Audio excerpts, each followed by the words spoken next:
The development cost of games is skyrocketing, with Halo Infinite having exploded to a budget well over $500 million. We now live in a time where game development not only costs more than ever, but takes longer than ever too, with current estimates saying that if you begin development on a console game today, it will most likely be released on the PlayStation 6. Because of the insane amount of money and time it takes to make a game, devs are recouping their costs by bloating their games with microtransactions, battle passes, and item shop nonsense. And because of this, gamers are spending more on average than they ever have before. And because of that, the game companies have never made so much money. So if the publishers are making more money, why does it feel like none of it is going into actually making the game good? Why does it feel like games are being released in a worse state than they ever have? Well, I'll explain.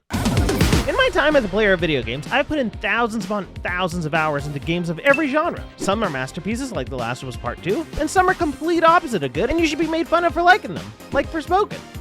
Did I just do that? Well, definitely with my assistance. I did not just do that. We did. I just move shit with my mind. While playing all these games, you can occasionally find yourself running into little things called bugs. What's a bug, you may ask? Well, it's when there's an error in the software, and a game does something it's not really supposed to. Maybe a character falls through the map, or maybe some textures don't load and things look weird. Or maybe a whole new entity is created, like Missing No from Pokemon. Most bugs and glitches are usually fixed during development, as the devs spend a good chunk of cash on quality assurance and making sure their games run smoothly and without error. Or that's what we hope they do. But it seems these days, we, the players, have taken on the role of the testers. No, don't like that.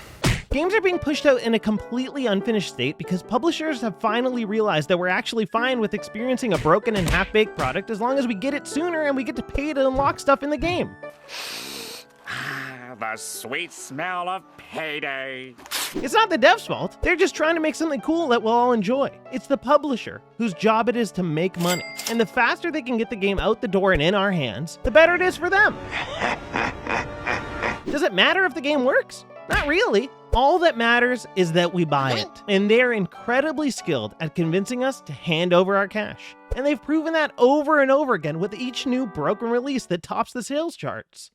Let me hit you with a perfect example of this. But first, consider subscribing. All right, Cyberpunk. Cyberpunk was supposed to be an RPG so grand and expansive that you get lost in it for hours and find yourself getting sucked into this world that you never want to leave. A world where you can do anything you want, be anyone you want, go anywhere you want, experience anything you want. There was no limit to what was supposed to be possible. But that's not the Cyberpunk we got. What we got was a disaster. A glitchy, buggy, unplayable, broken mess. Nothing worked as promised. None of the deep systems were there. The exploration wasn't there. The story wasn't there. Nothing. It was a shell of a game, and it was filled with glitches and bugs. You might be wondering, how much did this game cost to develop? Surely if it's a broken mess, it must have had a low budget, because if it was high budget, the game would work properly, right? Right? No. Cyberpunk cost an estimated $300 million to produce. Say what? Maybe you didn't hear me. Let me say it again. This broken disappointment cost $300 million to make. And while it's in a great place now, it should have absolutely never been released in the condition it was. And we should have never handed over our money for it. As much as they're to blame for releasing that crap, we are absolutely at fault for pre-ordering it and buying a broken product that didn't deliver on any of its promises. We were lied to, and we fell for it. Now, okay, you might be thinking, So what? It's a one-off case. It's one game out of thousands. They're not all bad. and you're right, they're not all bad. But unfortunately, more and more games with higher and higher budgets are beginning to look like this. Let's shift away from Cyberpunk for a second and towards Rockstar Games. These are the legendary devs behind classics like Grand Theft Auto and Red Dead Redemption 2, a game that has so much detail in it that you'd understand why it cost well over $500 million to get done. So when you see games of this caliber, you must think that the devs pay extreme close attention to detail and won't blow a budget on cocaine and strippers. But then when the remastered definitive edition of the classic GTA trilogy releases looking like this, you really start to wonder what the hell is going on here. I mean, I understand a different studio handled this project, but Rockstar oversaw the production. They were the ones that had to clear everything, and for some reason, they were fine with saying okay to this? Why?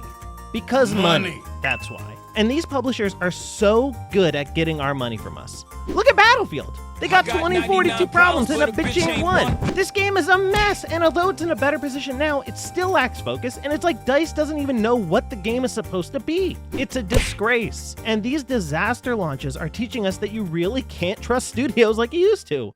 You can't even trust a hero to save us. As I explained in my Halo video, which if you haven't seen, you should definitely check out, Halo 4 and 5 were actually dog shit. And Infinite followed that trend by releasing with essentially no content and an extremely average campaign. And this is after 343 delayed the game for a year and spent even more money getting things where they're supposedly supposed to be but didn't. Like, what the hell is going on and where the hell did that budget go? Obviously not towards features in the game. I mean, let's go through a list of what the game had at launch. No co-op campaign, no level select, no forge, no SWAT game mode, no career stat tracking, no armor customization earned from just playing the game. You gotta pay for it all. You have to pay for the color blue. You have to pay for the color red. And that's just the start of it. I get that the game cost over $500 million to make, but holy shit, I think most people would rather just paid full price and then unlocked everything through playing rather than getting the multiplayer for free and being nickel and dimed about every single aspect of the game. Plus, what the hell is with the basic features missing? It's a motherfucking joke, my man! And while it seems like 343 will still hold the reins of the series, other studios might actually get a chance to try their hand at creating stories in the Halo universe that are actually good and worth playing.